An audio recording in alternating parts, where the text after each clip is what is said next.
Hello students, my name is Rohit Kushwaha. तो जैसा कि आपको याद होगा, हम लोग स्ट्रक्चर ऑफ एटम के बारे में डिस्कस कर रहे थे और लास्ट क्लास में हम लोगों ने बोर एटॉमिक मॉडल के बारे में डिस्कस किया था। तो वहाँ मैंने जितना भी आपको पढ़ाया था उसको मैं थ्योरी फॉर्म में लिख लेता हूँ, जैसा कि आपको यहाँ दिख रहा होगा, बोर्ड पे लिखा हुआ है। तो देखो, मैं आपको वन बाय वन याद दिलाता हूँ कि हम लोगों ने क्या क्या पढ़ा था। तो हम लोगों ने क्या पढ़ा था? फर्स्ट, बोहर ने क्या बोला था कि इलेक्ट्रॉन क्या होता है, न्यूक्लियस के अराउंड रोटेट करता है ना। अब उनसे पूछा गया इलेक्ट्रॉन न्यूक्लियस के अराउंड रोटेट क्यों कर रहा है, तो उन्होंने रीजन क्या दिया कि न्यूक्लियस में क्या है, तुम्हारा पॉजिटिव चार्ज है क्योंकि प्रोटॉन्स होते हैं, इलेक्ट्रॉन्स पे निगेटिव चार्ज है, और दो चार्ज के बीच में कौन सा फोर्स लगता है? इलेक्ट्रोस्टैटिक फोर्स लगता है। और वो इलेक्ट्रोस्टैटिक फोर्स क्या कर रहा है? उसको रोटेट करने का काम कर रहा है, ठीक है। और इलेक्ट्रॉन जहां पर रोटेट करता है उसको हम लोग क्या बोलते हैं? ऑर्बिट बोलते हैं। क्लियर है? दूसरी बात देखो, बोर ने क्या बताई थी, उन्होंने बहुत सारे एक्सपेरिमेंट किए और ये ऑब्जर्व किया कि इलेक्ट्रॉन हर जगह रोटेट नहीं करता है। इलेक्ट्रॉन सिर्फ वहां रोटेट करता है जहां उसका एंगुलर मोमेंटम क्या होता है? क्वांटाइज होता है। या बोल सकते हो जहां जहां उसका एंगुलर मोमेंटम क्या होता है? h/2 का इंटीग्रल मल्टीपल होता है, वहां इलेक्ट्रॉन रोटेट करेगा, ठीक है। और हम लोगों ने दो इक्वेशन बनाई थी, फिर उसको सॉल्व किया था। सॉल्व करके हम लोगों ने बहुत सारे फॉर्मूले का डेरिवेशन किया था। एक रेडियस का फॉर्मूला निकाला था, वेलोसिटी का फॉर्मूला निकाला था, काइनेटिक एनर्जी निकाला था, पोटेंशियल एनर्जी निकाला था और टोटल एनर्जी का निकाला था, ठीक है। अगर आपको याद है तो बहुत अच्छी बात है, अगर आपको नहीं याद है तो आप क्या करोगे? एटॉमिक या स्ट्रक्चर ऑफ एटम की प्लेलिस्ट में जाओ या फिर एटॉमिक स्ट्रक्चर की प्लेलिस्ट में जाओ, वहां पे क्या करोगे? देख लेना, वॉच कर लेना लास्ट वीडियो, ठीक है। तो देखो बच्चों, उन्होंने क्या बोला था? Electron in an atom revolve around the nucleus. समझ में आ रही बात है आप लोगों को? इन सर्टेन डिस्क्रीट ऑर्बिट, ठीक है। Such orbit are known as stationary orbit. तो ऑर्बिट को स्टेशनरी ऑर्बिट क्यों बोलते हैं? मैंने बताया था लास्ट क्लास में, क्योंकि हर ऑर्बिट की एनर्जी क्या होती है? फिक्स होती है। यानी जब भी इलेक्ट्रॉन ऑर्बिट के अराउंड रोटेट करता है तो वो ना ही एनर्जी लॉस करता है ना ही एनर्जी गेन करता है। मतलब हर ऑर्बिट की एनर्जी क्या होती है? कांस्टेंट होती है। कांस्टेंट है, इसलिए हम लोग क्या बोलेंगे ऑर्बिट को? स्टेशनरी ऑर्बिट, ठीक है। सेकंड बात देखो यहां पर, an electron can move only in those permissive orbit in which the angular momentum of electron is an integral multiple of h/2 याद है अभी जो मैंने सेकंड पॉइंट बताया, ठीक है। यदि इलेक्ट्रॉन वहां रोटेट करेगा जहां उसका एंगुलर मोमेंटम h/2 का इंटीग्रल मल्टीपल होगा, है ना। वहां में हम लोगों ने एक इक्वेशन भी लिखी थी, mvr = nh/2। यानी जो n होगा वो क्या होगा? नंबर होगा, 1 2 3 4 5 6 7। कभी भी n की वैल्यू 1.2 1.3 ऐसे नहीं होगी, फ्रैक्शन में कभी नहीं लोगे, ना ही निगेटिव लोगे। तो n क्या होगा? पॉजिटिव वैल्यू होगी, ठीक है। और n को हम लोग प्रिंसिपल क्वांटम नंबर भी बोलते हैं। चाहो तो मैं लिख के बता देता हूं सेकंड वाला पॉइंट। सेकंड वाला पॉइंट में क्या होगा? एंगुलर मोमेंटम क्या होता है? उसको बोलते हैं mvr। ये क्या होगा? h/2 का इंटीग्रल मल्टीपल होगा। दिख रहा है आप लोगों को? चलो तो बहुत अच्छी बात है। और जो n की वैल्यू होगी वो क्या होगी? 1 2 3 4 5 ऐसे वैल्यू होगी। क्लियर है? कभी भी n की वैल्यू ऐसे मत लेना, ऐसा मत लेना कि n is not equal to 1.2 या फिर 1/2, ऐसे नहीं लोगे, ठीक है। तो ये वैल्यू फ्रैक्शन में या फिर पॉइंट में करके नहीं लोगे, ठीक है। और बच्चों देखो, n को हम लोग क्या बोलते हैं? मैं बता देता हूं, मैं क्वेश्चन में यूज भी करूंगा। तो इस जो n लिखा हुआ है इसको हम लोग ये भी बोलते हैं प्रिंसिपल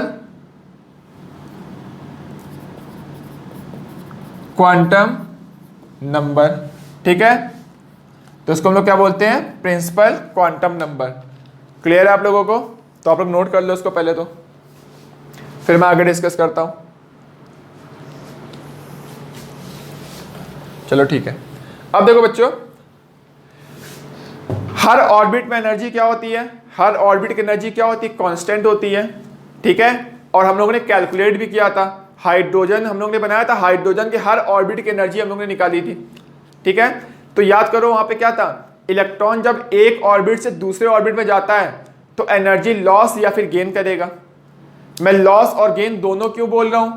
क्योंकि अगर इलेक्ट्रॉन लोअर से हायर ऑर्बिट में जाएगा, क्योंकि लोअर ऑर्बिट की एनर्जी क्या होती है, कम होती है, और हायर ऑर्बिट की एनर्जी क्या होती है, ज्यादा होती है। तो इलेक्ट्रॉन जब भी लोअर से हायर ऑर्बिट में जाएगा तो एनर्जी क्या करेगा, एब्जॉर्व करेगा। बट लेकिन हायर से लोअर में आएगा तो एनर्जी क्या करेगा, रिलीज करेगा। ठीक है, यानी जब भी वो ऑर्बिट चेंज करेगा तो या तो एनर्जी एब्जॉर्व करेगा या तो रिलीज करेगा। बट अगर उसी ऑर्बिट में है इलेक्ट्रॉन तो ना वो एनर्जी लॉस करेगा ना वो एनर्जी गेन करेगा। ठीक है, तो वही देखो लिखा हुआ है, द एमिशन और absorption of radiation by the atom या बाय द इलेक्ट्रॉन बोलोगे, ठीक है ना, take place when an electron jump from one stationary orbit to another. ठीक है, क्लियर है। यानी एटम क्या होगा, एनर्जी क्या करेगा, एब्जॉर्ब एमिट क्यों करेगा, क्योंकि इलेक्ट्रॉन का क्या हो रहा है, वहां पे ट्रांजिशन हो रहा है। ठीक है ना, तो एमिशन कब होगा, जब हायर ऑर्बिट से लोअर ऑर्बिट में आएगा इलेक्ट्रॉन, और एब्जॉर्प्शन कब होगा, जब लोअर ऑर्बिट से हायर में जाएगा। ठीक है, लास्ट क्लास में पूरा हम लोगों ने न्यूमेरिकल वैल्यू लेके सॉल्व किया था, तो आप लोग लास्ट लेक्चर देख लेना अच्छे से। फिर देखो, जो लोवेस्ट एनर्जी होती है यानी n इक्वल टू 1 को हम लोग क्या बोलते हैं, ग्राउंड स्टेट। ठीक है, तो द लोवेस्ट एनर्जी स्टेट यानी n इक्वल टू 1 को हम लोग क्या बोलते हैं, ग्राउंड स्टेट बोलते हैं। When an electron absorb energy, तो जब भी इलेक्ट्रॉन क्या करेगा, एनर्जी को एब्जॉर्ब करेगा तो क्या हो जाएगा, एक्साइटेड हो जाएगा और जंप कर जाएगा किसमें, आउटर ऑर्बिट, मतलब बाहर वाले ऑर्बिट में। ठीक है, चलो ठीक है। और क्या बोला, it has to fall back to a lower orbit with the release of energy. तो बच्चों ये वाला पॉइंट क्या बोल रहा है, बोहर मॉडल किसके लिए है, सिर्फ जिनके पास क्या होगा, एक इलेक्ट्रॉन है। ठीक है ना, यानी मैं लिख देता हूं कि बोहर मॉडल किसके लिए है, हाइड्रोजन में लगा सकते हो, He+ में लगा सकते हो, Li+2 में लगा सकते हो, B+3 में लगा सकते हो। यानी जिसके पास सिर्फ एक इलेक्ट्रॉन है उसमें ही बोहर मॉडल वैलिड होगा, क्योंकि यहाँ पे सिर्फ अट्रैक्शन फोर्स की बात की गई है, क्योंकि एक से ज्यादा इलेक्ट्रॉन होंगे तो वहां पे रिपल्शन भी होगा, तो यहाँ बोहर ने रिपल्शन कंसीडर नहीं किया था। ठीक है, तो ये बहुत बड़ा ड्रॉबैक भी था। तो बच्चों देखो, ये मॉडल कब लगाओगे, जब सिर्फ क्या होगा, किसी भी एटम के पास एक इलेक्ट्रॉन होगा। ठीक है, अब वो एक इलेक्ट्रॉन कहां पर होगा, ऑर्बिट में होगा, n इक्वल टू 1 पर होगा, ग्राउंड स्टेट में होगा। तो इलेक्ट्रॉन एक ही है तो ग्राउंड स्टेट में होगा, मतलब n इक्वल टू 1 यानी फर्स्ट ऑर्बिट में होगा। ठीक है, अब उसको एनर्जी दोगे तो क्या होगा, फर्स्ट से वो सेकंड में जाएगा, थर्ड में जाएगा, तो उसको बोलेंगे इलेक्ट्रॉन एक्साइट कर गया। 1 से 2 पे आना भी एक्साइट होता है, 2 से 3, 1 से 3 पे भी आना एक्साइटेड होता है, और 1 से 4 जाना वो भी एक्साइट कर जाएगा। तो जब 1 से 2 पे कब जाएगा, 1 से 3 पे कब जाएगा, डिपेंड करेगा कि आपने उसको कितनी एनर्जी दी है। अगर आपको उसको कम एनर्जी दोगे तो 1 से 2 पे जाएगा, थोड़ी ज़्यादा दोगे तो 1 से 3 पे चला जाएगा, और ज़्यादा दोगे तो 1 से 4 पे जाएगा, और ज़्यादा दे दोगे इलेक्ट्रॉन एटम से बाहर ही निकल जाएगा। ठीक है ना, तो वही बोल रहा है कि अगर उसको एनर्जी दोगे तो इलेक्ट्रॉन एक्साइट कर जाएगा, मतलब लोअर से हायर ऑर्बिट में पहुंच जाएगा। बट इलेक्ट्रॉन हमेशा कहाँ रहना पसंद करता है, जहां पर एनर्जी कम होती है। याद करो, हम लोगों ने सबसे फर्स्ट लेक्चर बताया था, सम बेसिक कॉन्सेप्ट जब स्टार्ट किया था, कि जब जिसकी एनर्जी कम होती है उसकी स्टेबिलिटी ज़्यादा होती है। तो इलेक्ट्रॉन हमेशा कहाँ रहना चाहेगा, जहाँ पे एनर्जी कम होती है। तो अगर तुमने उसको एनर्जी दी तो ग्राउंड स्टेट से एक्साइट होके क्या चल जाएगा, हायर ऑर्बिट में चला जाएगा। बट थोड़ी देर बाद क्या होगा, अपने आप हायर ऑर्बिट से क्या आ जाएगा, लोअर ऑर्बिट में आ जाएगा, क्योंकि हायर ऑर्बिट में एनर्जी ज़्यादा है, और इलेक्ट्रॉन हमेशा कहाँ रहना पसंद करेगा, कम एनर्जी वाले ऑर्बिट, मतलब लोअर आएगा। तो जब भी कोई हायर से लोअर आएगा इलेक्ट्रॉन तो एनर्जी का क्या करेगा, लॉस करेगा, यानी एनर्जी एमिट करेगा। तो वही देखो पॉइंट में लिखा हुआ है, एनर्जी रिलीज करेगा। क्लियर है, तो जल्दी से आप इस पॉइंट को नोट करिए। मैं रफ कर दूं, चलो फिर तो बहुत अच्छी बात है। तो ये सब मैं ऑलरेडी बता चुका हूं आपको, तो लास्ट लेक्चर आप लोग देख लेना, आपको सारी चीज़ें बहुत अच्छे से क्लियर हो जाएंगी, और बहुत ही आसान था, कोई डिफिकल्ट नहीं था ये।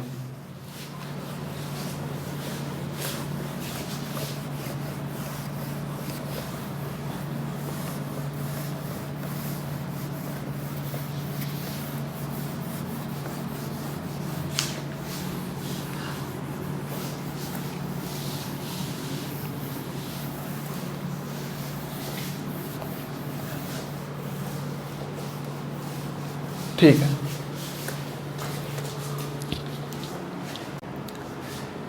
तो बच्चों देखो नेक्स्ट मैं आपको फिफ्थ पॉइंट बताता हूँ बोर मॉडल में। तो फिफ्थ पॉइंट क्या है, टाइम पीरियड ऑफ रेवोल्यूशन और टाइम पीरियड, ये क्या होता है, कैसे कैलकुलेट करते हैं, ये सारी चीजें मैं डिस्कस करने वाला हूँ। ठीक है, तो देखो मैं आपको समझाता हूँ, ध्यान से सुनना आप लोग।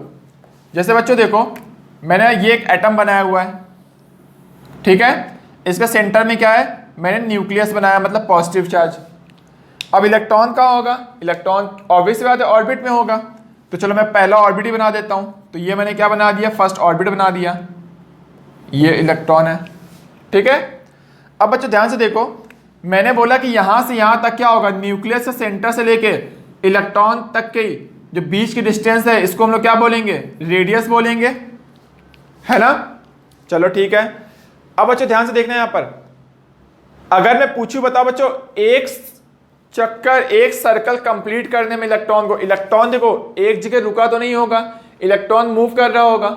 तो मैं बोलूंगा इलेक्ट्रॉन यहां पर है, मान लो, इसको एक चक्कर कंप्लीट करने में बताओ कितना टाइम लगेगा।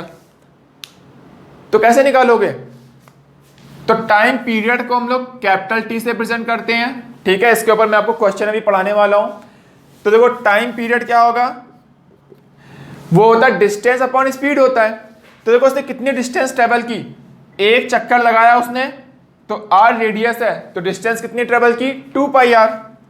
तो ये क्या हो गया, 2 पाई आर हो गया, डिवाइड बाई इसकी स्पीड कितनी थी, यानी मैंने इसकी वेलोसिटी कितनी मानी हुई थी, याद करो v माना हुआ था, रेडियस r मानी थी और इस इलेक्ट्रॉन की वेलोसिटी को v माना था। लास्ट क्लास में देख लेना आप लोग, आपको याद आ जाएगा।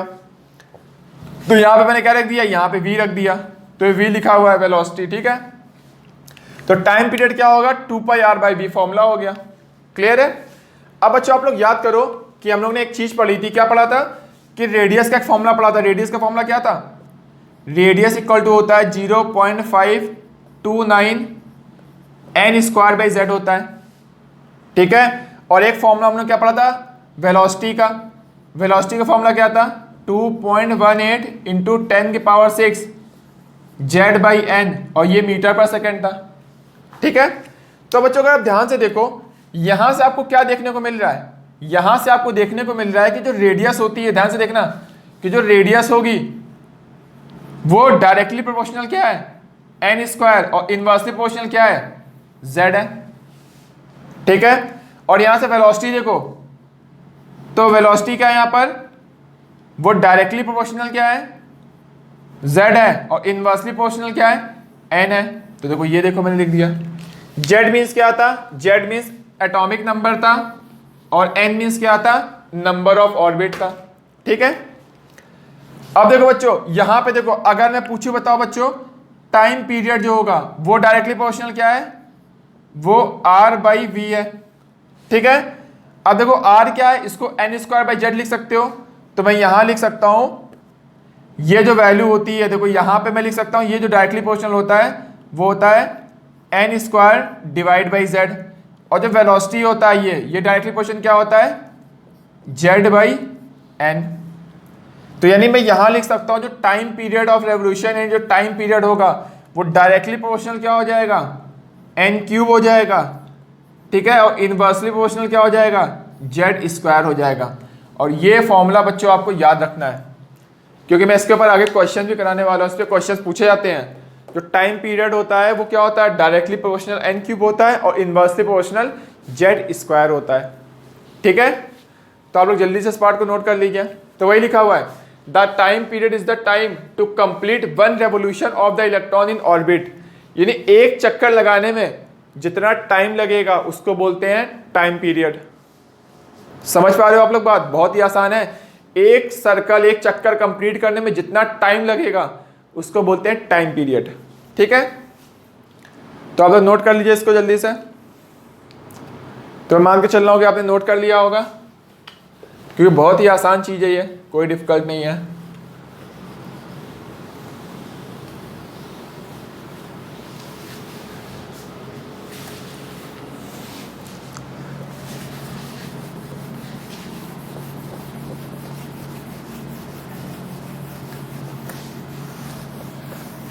अब अच्छा देखो, इसी में नेक्स्ट पॉइंट मैं आपको बताता हूं। नेक्स्ट पॉइंट मान लो 6 नंबर पॉइंट होगा,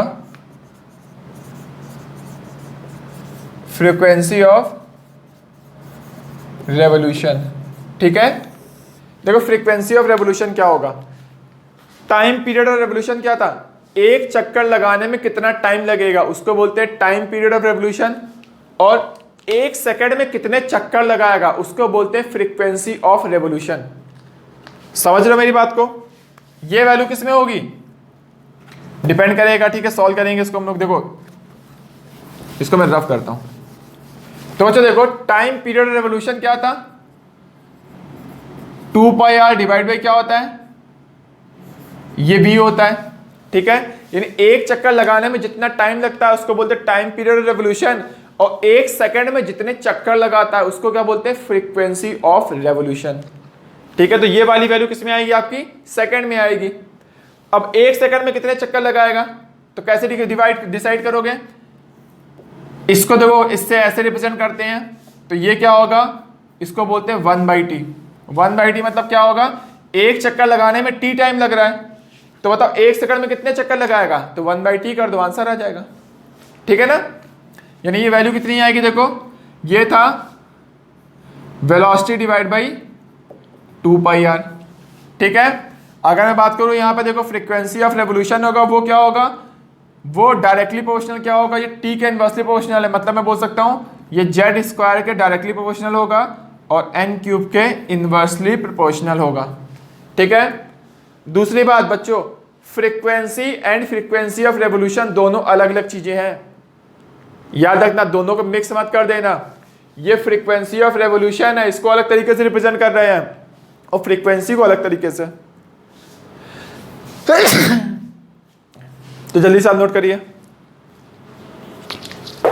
और इससे रिलेटेड कोई भी डाउट हो तो प्लीज कमेंट करके पूछ लीजिएगा। तो बच्चों देखो हम लोग आगे का पार्ट डिस्कस करते हैं। तो जैसा कि आपको याद होगा लास्ट क्लास में हम लोगों ने एनर्जी डिफरेंस का एक फॉर्मूला पढ़ा हुआ था।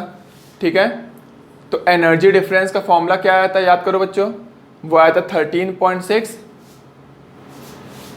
Z square divide by 1/n initial square minus 1/n final square. तो ये बच्चों क्या था, ये वाली जो वैल्यू आ रही थी और ये वाली वैल्यू किस में थी, ये वैल्यू इलेक्ट्रॉन वोल्ट में थी। ठीक है, तो ये हम लोगों ने एनर्जी डिफरेंस का फॉर्मूला कैलकुलेट किया था। ठीक है ना, तो मैं डिफरेंस बोल रहा हूँ यहाँ पर। ठीक है, अगर आपको ये फॉर्मूला अगर जानना है कैसे आया तो आप लास्ट लेक्चर देख लेना, आपको सब समझ में आ जाएगा। और बच्चों देखो 1 इलेक्ट्रॉन वोल्ट इक्वल टू कितना होता है, ये भी मैंने लास्ट क्लास में डिस्कस किया था, वो होता है 1.6 × 10⁻⁻19 जूल हो जाता है। ठीक है, अब देखो इस फॉर्मूले का यूज मैं आगे चले क्वेश्चंस में करूंगा, और इलेक्ट्रॉन वोल्ट का यूज भी मैं करूंगा, तो इलेक्ट्रॉन वोल्ट को जूल में आप आराम से कैलकुलेट कर सकते हो। ठीक है, अब बच्चों देखो मैं आपको बताता हूँ, यहाँ पे आपसे पूछा जाएगा आयोनाइजेशन एनर्जी के बारे में। तो याद करो बच्चों, ये हम लोग ने पढ़ा हुआ था स्टार्टिंग में, जब मैं सम बेसिक कॉन्सेप्ट पढ़ा रहा था, तो वहाँ मैंने इसके बारे में आपको बताया था कि आयोनाइजेशन एनर्जी क्या होती है, the energy required to remove an electron from outer most shell of an isolated gaseous atom. ठीक है, यानी इलेक्ट्रॉन क्या होगा, देखो बोहर ने बोला कि इलेक्ट्रॉन को एनर्जी दोगे तो इलेक्ट्रॉन पहले तो ग्राउंड स्टेट में होगा तो एनर्जी दोगे तो क्या होगा, थोड़ी सी एनर्जी दोगे तो 1 से 2 पे आएगा, और एनर्जी दोगे तो 1 से 3 पे जाएगा, और दोगे तो क्या होगा 1 से 4 पे जाएगा, क्योंकि इलेक्ट्रॉन तो एक ही है, तो वो कहाँ पर होगा, वो ग्राउंड स्टेट में होगा। तो उसको इतनी एनर्जी दे दो जिससे वो ग्राउंड स्टेट से कहाँ चला जाए, इन्फिनिटी चला जाए, यानी एटम से बाहर निकल जाए। क्योंकि आयनाइजेशन एनर्जी मतलब क्या है, the energy required to remove an electron, electron को अपने निकाल देना एटम से बाहर। तो जितनी एनर्जी आपको देनी पड़ेगी उसको हम लोग क्या बोलेंगे, आयोनाइजेशन एनर्जी बोलेंगे। देखो मैं आपको यहाँ तो बच्चों देखो अब मैं आगे का पार्ट डिस्कस करता हूँ, जिससे रिलेटेड बहुत सारे क्वेश्चन पूछे जाते हैं बोहर मॉडल में। ठीक है ना, तो बच्चों याद करो ये वाली सारी चीजें हम लोगों ने डिस्कस की थी। ये मैंने ऑर्बिट को बनाया हुआ है, तो n = 1 ऑर्बिट होगा, फिर n = मैंने 2 ऑर्बिट बनाया हुआ है, क्योंकि एटम्स के अंदर क्या होते हैं, बहुत सारे ऑर्बिट्स होते हैं, और इलेक्ट्रॉन क्या होता है, जहाँ रोटेट करता है उसको हम लोग ऑर्बिट बोलते हैं, और हर ऑर्बिट की एनर्जी क्या होती है, कांस्टेंट होती है। बट इलेक्ट्रॉन जब भी एक ऑर्बिट से दूसरे ऑर्बिट में जाएगा,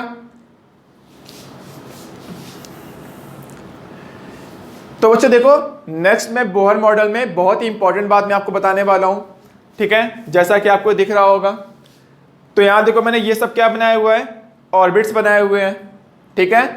तो बोर ने क्या बताया था कि इलेक्ट्रॉन जहाँ रोटेट करेगा उसको हम लोग क्या बोलेंगे, ऑर्बिट बोलेंगे। और हर ऑर्बिट की एनर्जी क्या होती है, कांस्टेंट होती है। तो इस ऑर्बिट में अगर इलेक्ट्रॉन रहेगा तो एनर्जी कांस्टेंट होगी, अगर इलेक्ट्रॉन इस ऑर्बिट में रहेगा तो इस पूरे ऑर्बिट में एनर्जी क्या रहती है, कांस्टेंट रहती है। तो एक एटम में बहुत सारे ऑर्बिट होते हैं, इनफाइनाइट ऑर्बिट होते हैं, ठीक है। यहां तक क्लियर हो रहा है आप लोगों को? चलो फिर तो बहुत अच्छी बात है।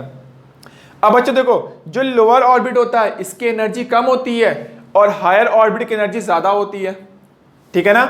यानी मैं बोल सकता हूं कि जब भी नीचे से क्या होगा, जब भी क्या होगा टॉप टू बॉटम आओगे तो एनर्जी क्या होगी, वो डिक्रीज करेगी। यानी इसकी एनर्जी सबसे ज्यादा होगी, इसकी एनर्जी सबसे कम होगी। इसका मतलब इलेक्ट्रॉन जब भी यहां रोटेट करेगा तब तो एनर्जी कांस्टेंट है, अगर यहां करेगा तब भी कांस्टेंट है, लेकिन जब नीचे से ऊपर जाएगा तब वो एनर्जी क्या करेगा, एब्जॉर्ब करेगा, ठीक है।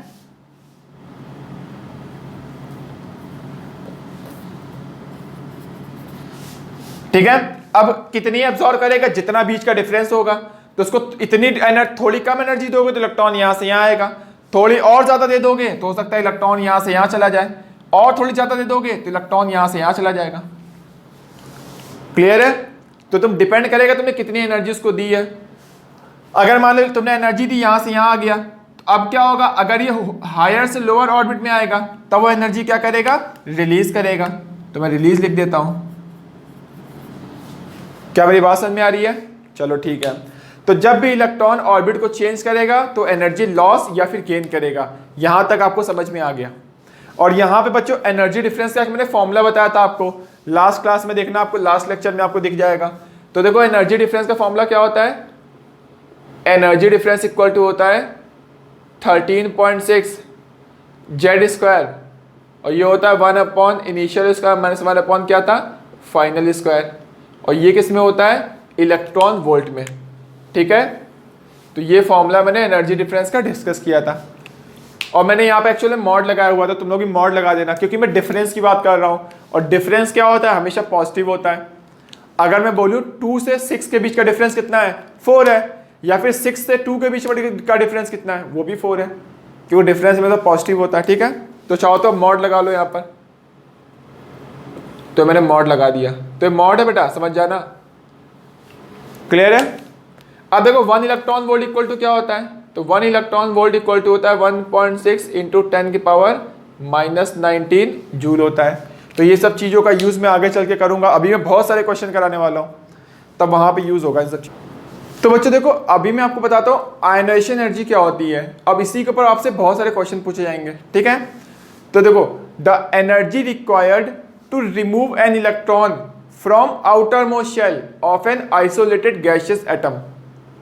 समझ में आ रही बात है आप लोगों को कि आयनाइजेशन एनर्जी क्या होगी, कि इलेक्ट्रॉन को क्या करना है, निकालना है। अब एक ही बोहर मॉडल किसके लिए है, सिर्फ सिंगल इलेक्ट्रॉन के लिए है। तो वो इलेक्ट्रॉन कहां पर होगा, यहां पर होगा, n इक्वल टू 1 पर। अब इसको इतनी एनर्जी दो, क्योंकि एनर्जी दोगे तो क्या होगा, नीचे से ऊपर जाएगा, नीचे से ऊपर जाएगा, नीचे से ऊपर जाएगा। डिपेंड करेगा आपने कितनी एनर्जी दी है। किसको इतनी एनर्जी दो इलेक्ट्रॉन को कि इलेक्ट्रॉन ग्राउंड स्टेट से कहां चला जाए, इंफिनिटी तक, मतलब एटम से बाहर निकल जाए। तो इस एनर्जी को हम लोग क्या बोलते हैं, आयोनाइजेशन एनर्जी बोलते हैं। क्या मेरी बात क्लियर हो रही है आप लोगों को? चलो ठीक है। यानी मैं बोलूं कि एनर्जी डिफरेंस क्या होगा, यहां से लेके यहां तक के जो डिफरेंस है उसको हम लोग क्या बोलेंगे, आयोनाइजेशन एनर्जी बोलेंगे। अब यहां से लेके यहां तक का डिफरेंस कैसे निकालोगे आप, तो एनर्जी डिफरेंस का फॉर्मूला मैंने ऑलरेडी आपको लास्ट क्लास में पढ़ाया था। तो ये देखो फॉर्मूला लिखा हुआ है, ठीक है। अब देखो फॉर्मूला लगाते हैं। यहां पे देखो क्या होगा तुम्हारा, इलेक्ट्रॉन कहां पर है, एन क्या होगा तुम्हारा, इनिशियल वैल्यू क्या है, 1 है, और फाइनल वैल्यू कितनी है, इन्फिनिटी है। तो बच्चों देखो यहां पे रखते हैं हम लोग, तो इनिशियल वैल्यू कितनी रखते हैं, ये 1 रखते हैं, और फाइनल वैल्यू यहां पे कितनी रखते हैं, ये इन्फिनिटी रखते हैं। तो देखो बच्चों यहां पर जो एनर्जी डिफरेंस आएगा उसको हम लोग क्या बोलेंगे, आयोनाइजेशन एनर्जी बोलेंगे, ठीक है। ये मैंने लिख दिया। अब ये कितनी होगी देखो, तो फॉर्मूला लगाओ यहाँ पर। तो फॉर्मूला होगा 13.6 जेड स्क्वायर, और यहाँ पे क्या होगा 1 upon 1 square -1/∞² electron volt. 1/1 square ये तो 1 रह गया और 1/∞ ये 0 हो गया, ये तो टर्म 0 खत्म हो गया, अब ये 1 बचा। तो यानी ये जो वैल्यू आएगी आयनाइजेशन एनर्जी का फॉर्मूला क्या आएगा 13.6 Z² इलेक्ट्रॉन वोल्ट। ठीक है, तो ये बच्चों देखो आपको फॉर्मूला याद रखना है। क्लियर है? अगर मैंने पूछा कि बच्चे बताओ हाइड्रोजन की आयनाइजेशन एनर्जी का फॉर्मूला क्या होगा या हाइड्रोजन की आयनाइजेशन एनर्जी कितनी होगी, तो Z मीन्स होता है एटॉमिक नंबर, तो हाइड्रोजन का एटॉमिक नंबर 1 होता है, यहाँ पे रख दो। तो हाइड्रोजन की जो आयनाइजेशन एनर्जी होगी वो कितनी होगी 13.6 इलेक्ट्रॉन वोल्ट होगी। जैसे मैंने कहा लिख भी देता हूँ, तो यहाँ पे लिख देता हूँ आयनाइजेशन एनर्जी ऑफ हाइड्रोजन कितनी होगी 13.6 इलेक्ट्रॉन वोल्ट होगी, क्योंकि मैंने वैल्यू कितनी रख दी Z की 1 रख दी है। ठीक है, क्या आप बात को समझ पा रहे हो? तो जल्दी से आप लोग नोट कर लो। अब मैं इसके ऊपर बहुत सारे क्वेश्चंस कराने वाला हूँ इस फॉर्मूले का यूज करके। ठीक है ना? तो बच्चों देखो जितना भी अभी तक हम लोगों ने थ्योरी फॉर्म में पढ़ा हुआ है उसके ऊपर कुछ अच्छे अच्छे क्वेश्चन सॉल्व कर लेते हैं। जैसा कि आपको बोर्ड पे दिख रहा होगा 3 क्वेश्चन लिखे हुए हैं, तो 1 बाय 1 सॉल्व करते हैं। ठीक है, तो देखो बच्चों पहला क्वेश्चन मैं ये सॉल्व करता हूँ जो 3rd नंबर पे लिखा हुआ है। तो लिखा हुआ पूछ क्या रहा है, what should be the energy in the first excited state of B+3। तो पहले मैं आपको बताता हूँ कि एक्साइटेड स्टेट बोलते किसको है। ठीक है, तो बच्चों देखो ये मैं ऑर्बिट्स बना रहा हूँ, लास्ट क्लास में बनाया था हम लोगों ने। तो ये n=1 ऑर्बिट है, ये n=2 ऑर्बिट है, ये n=3 ऑर्बिट है, ये n=4 ऑर्बिट है। ठीक है, तो n=1 वाले ऑर्बिट को इसको हम लोग क्या बोलते हैं, इसको बोलते हैं ग्राउंड स्टेट। ठीक है, यानी इलेक्ट्रॉन कहाँ होता है, ग्राउंड स्टेट में होता है। और इलेक्ट्रॉन जब पहली बार जब इसको एनर्जी दोगे तो क्या होगा, एक्साइट कर जाएगा, मतलब इलेक्ट्रॉन यहाँ से क्या होगा लोअर से हायर ऑर्बिट में चला जाएगा। तो ये पहली बार एक्साइट किया है ना, तो उसको हम लोग क्या बोलते हैं, फर्स्ट एक्साइटेड स्टेट बोलते हैं। ठीक है, अगर इलेक्ट्रॉन यहां से क्या होगा तुम्हारा थोड़ी और ज्यादा मैंने एनर्जी दे दी तो वहां से वहां पहुंच गया, तो n=1 को बोलते हैं ग्राउंड स्टेट, n=2 को बोलते हैं फर्स्ट एक्साइटेड स्टेट, n=3 को क्या बोलते हैं, इसको हम लोग बोलते हैं सेकेंड एक्साइटेड स्टेट। वैसे ही n=4 को क्या बोलते हैं हम लोग, थर्ड एक्साइटेड स्टेट। क्या मेरी बात समझ में आ रही है आप लोगों को? क्लियर है ना? तब तो बहुत अच्छी बात है। तो वही लिखा हुआ पूछ क्या रहा है, एनर्जी किसकी पूछ रहा है, first excited state of B+3। तो याद करो बच्चों एनर्जी का फॉर्मूला क्या था, तो एनर्जी इक्वल टू होता है -13.6 Z²/n² इलेक्ट्रॉन वोल्ट। तो मुझे यहाँ पर डिफरेंस नहीं निकालना है, मुझे एनर्जी की वैल्यू निकालनी, ऑर्बिट की एनर्जी निकालनी है, डिफरेंस नहीं निकालना है। ठीक है, तो देखो बच्चों एनर्जी का फॉर्मूला तो ये होता है, अब बस सीधे फॉर्मूला लगा दो। तो यानी ये वाले क्वेश्चन में क्या पूछ रहा है, एनर्जी किसकी पूछ रहा है, B+3 की बात कर रहा है। तो ये लिखा हुआ है -13.6 लिखा हुआ है ना। बेरिलियम का एटॉमिक नंबर तुम्हें रखना है Z की वैल्यू, क्योंकि Z मीन्स होता है एटॉमिक नंबर। कितना होता है बेरिलियम का एटॉमिक नंबर, 4 होता है। ठीक है ना, तो यहाँ देखो मैंने लिख दिया 4 का स्क्वायर कर दिया। अब ये क्या बोल रहा है, first excited state, first excited state मतलब n=2 की बात हो रही है, तो मैंने यहाँ क्या कर दिया 2 का स्क्वायर कर दिया, तो इतने इलेक्ट्रॉन वोल्ट आ गया। बस इसको सॉल्व कर लो, आंसर आ गया। तो देखो हम लोग सॉल्व भी कर देते हैं। तो ये कितना लिखा है 13.6 लिखा हुआ है इनटू ये क्या हो गया 16 हो गया, ये क्या हो गया 4 हो गया, इतने इलेक्ट्रॉन वोल्ट हो गया। ठीक है, बहुत ही आसान था। तो आप लोगों ने सॉल्व वैसे भी कर लिया होगा, कोई बड़ी बात नहीं है इसमें। तो मैं इस पार्ट को रफ कर देता हूँ। चलो फिर तो बहुत अच्छी बात है। अब देखो बच्चों हम लोग ये वाले क्वेश्चन को सॉल्व करते हैं। यहाँ क्या पूछा है, what should be the energy of second excited state of लिथियम+2। ठीक है, तो Li+2 आयन की एनर्जी पूछ रहा है, कौन सी एनर्जी, सेकेंड एक्साइटेड स्टेट में। फिर देखो बच्चों एनर्जी का फॉर्मूला ये है, तो यह इक्वल टू क्या होगा, देखो 13.6 हो गया। Z की वैल्यू देखो, लिथियम का एटॉमिक नंबर कितना होता है 3 होता है, तो 3 का स्क्वायर कर दिया। और सेकेंड एक्साइटेड स्टेट मतलब n=3, तो ये क्या हो गया 3 का स्क्वायर, ये भी हो गया। यानी ये कैंसिल हो जाएगा, यानी वैल्यू कितनी आएगी -13.6 इलेक्ट्रॉन वोल्ट। क्लियर है आप लोगों को? तो आप लोग इसको भी नोट कर लो।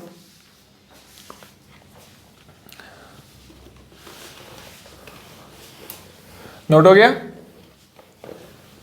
चलो फिर तो बहुत अच्छी बात है, नोट हो गया। तो अब आप लोग फर्स्ट वाला क्वेश्चन पढ़ लो, इसको भी हम लोग सॉल्व करते हैं, बहुत ही आसान है। तो इसमें देखो क्या बोल रहा है, the ionisation energy of hydrogen is 13.6 electron volt, calculate the ionisation energy of lithium +2 ion. तो बच्चों देखो हाइड्रोजन की जो आयनाइजेशन एनर्जी कितनी होती है, 13.6 इलेक्ट्रॉन वोल्ट होती है। ये नहीं बोलता तब भी मुझे पता था कैसे, चलो मैं निकाल के आपको बता देता हूँ। तो बच्चों अभी देखो मैंने आपको थोड़ी देर पहले फॉर्मूला बताया था कि आयनाइजेशन एनर्जी का फॉर्मूला क्या होता है, 13.6 Z²। तो पहले मैं लिख देता हूँ एनर्जी डिफरेंस का फॉर्मूला। तो ये क्या था, 1 इनिशियल स्क्वायर -1 फाइनल स्क्वायर, ऐसा था। और ये किस में था, ये इलेक्ट्रॉन वोल्ट में था, ठीक है ना। तो देखो देखो बच्चों मैं डिफरेंस की बात कर रहा हूँ तो यहाँ हमेशा पॉजिटिव वैल्यू लेना है अगर मैं डिफरेंस की बात करूँगा, क्योंकि डिफरेंस हमेशा पॉजिटिव होता है, इसलिए मैं कोई यहाँ पे मॉड वर्ड नहीं लगा रहा हूँ। चाहो तो यहाँ पे आप मॉड लगा सकते हो। अब बच्चों देखो हाइड्रोजन की बात कर रहा है, तो इनिशियल देखो यहाँ मैंने क्या ले लिया, हाइड्रोजन के लिए N1 क्या होगा, ये होगा, और N फाइनल कितना होगा, इन्फिनिटी हो जाएगा। और हाइड्रोजन के लिए Z की वैल्यू कितनी होगी, 1, किसके लिए, फॉर हाइड्रोजन। तो वैल्यू कैलकुलेट करो कितना आएगा, तब इसको बोलोगे आयनाइजेशन एनर्जी, ठीक है। तो ये हो गया 13.6, Z मतलब क्या हो गया, 1 का स्क्वायर, ये हो गया 1 का स्क्वायर, 1 का स्क्वायर 1 हो गया, और ये इन्फिनिटी का स्क्वायर, ये 1/∞ 0 हो जाएगा। तो ये इलेक्ट्रॉन वोल्ट, यानी आयनाइजेशन एनर्जी किसकी, हाइड्रोजन की कितनी आ रही है, 13.6 इलेक्ट्रॉन वोल्ट आ रही है, जो कि उसने दिया हुआ है क्वेश्चन में। तो नहीं भी दिया होता तब भी मुझे पता था, ठीक है। अब देखो लिथियम +2 का निकालते हैं हम लोग, इसका निकालते हैं, ध्यान से देखो।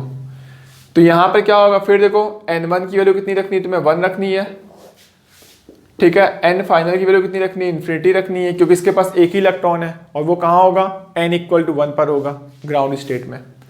अब Z की वैल्यू चेंज हो जाएगी, कितनी हो जाएगी, ये 3 हो जाएगी। क्लियर है, चलो फिर ठीक है।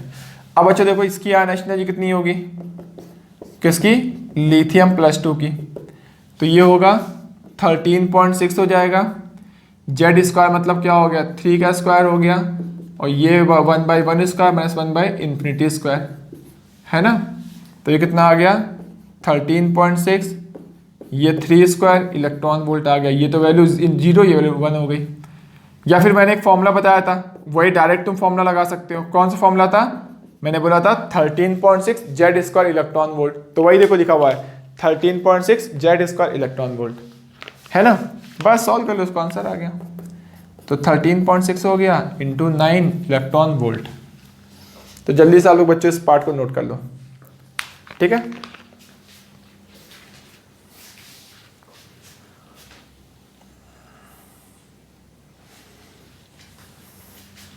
तो बच्चों देखो एक बहुत ही अच्छा सा क्वेश्चन सॉल्व करने जा रहे हैं हम लोग, जैसा कि आपको यहाँ बोर्ड पे दिख रहा होगा।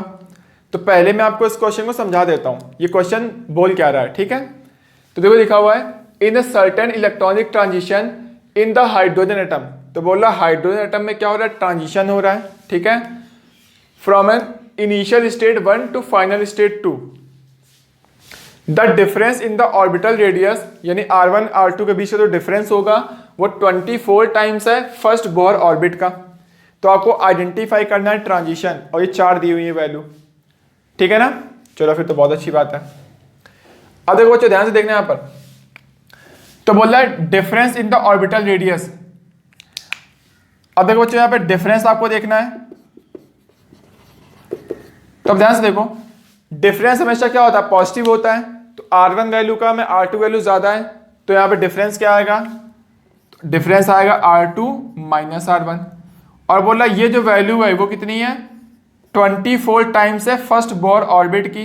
यानी फर्स्ट बोर ऑर्बिट किसको बोलते हैं, रेडियस इक्वल टू होता है 0.529 N²/Z होता है, ठीक है ना। तो फर्स्ट बोर ऑर्बिट मतलब क्या होता है, N = 1 को बोलते हैं, ठीक है ना। तो वो बोला 24 टाइम्स है फर्स्ट बोर ऑर्बिट के। क्लियर हो गया, चलो ठीक है। अब देखो बच्चों सारे ऑप्शन देखो आपको किसमें दिए हुए हैं, हायर से लोअर ऑर्बिट में दिए हुए हैं, तो ट्रांजिशन कहाँ हो रहा है, हायर से लोअर ऑर्बिट में हो रहा है, ठीक है ना। चलो फिर बहुत अच्छी बात है। तो अब इसको सॉल्व कर लो आप लोग। तो यहाँ पे R2 इक्वल टू क्या आएगा, 25 R1 आ जाएगा, यानी यहाँ से मैंने निकाला जो R2 बाई R1 का डिफरेंस आएगा वो कितना आएगा, 25:1 आ जाएगा। अगर आप बच्चों यहाँ पर ध्यान से देखो, जो रेडियस होती है वो डायरेक्टली प्रोपोर्शनल क्या होगी, n स्क्वायर हो जाएगी, यानी R2 बाई R1 का अगर मैं रेशियो पूछूं क्या होगा, N2 square by N1 square हो जाएगा, ठीक है। चलो फिर बहुत अच्छी बात है। अब मुझे ये तो पता है R1 क्या है, तुम्हारा फर्स्ट बोर ऑर्बिट है, यानी N1 की वैल्यू तो 1 है, बट मुझे N2 की वैल्यू नहीं पता है, ठीक है। तो यहाँ पे देखो मैं R2 बाई R1 की जगह मैं क्या लिख सकता हूँ, यहाँ मैं लिख सकता हूँ N2 square by N1 square लिख सकता हूँ। यानी अगर आप इस वाले पार्ट को सॉल्व करोगे तो यहाँ पे वैल्यू क्या आएगी, N2 by N1 equal to आएगा 5:1 आ गया, यानी जो भी ट्रांजिशन हो रहा है वो कहाँ हो रहा है, 5 से 1 पे हो रहा है। क्लियर है। चलो तो बहुत अच्छी बात है। तो आप जल्दी से इसको नोट कर लीजिए, फिर मैं इसके आगे का पार्ट डिस्कस करता हूँ।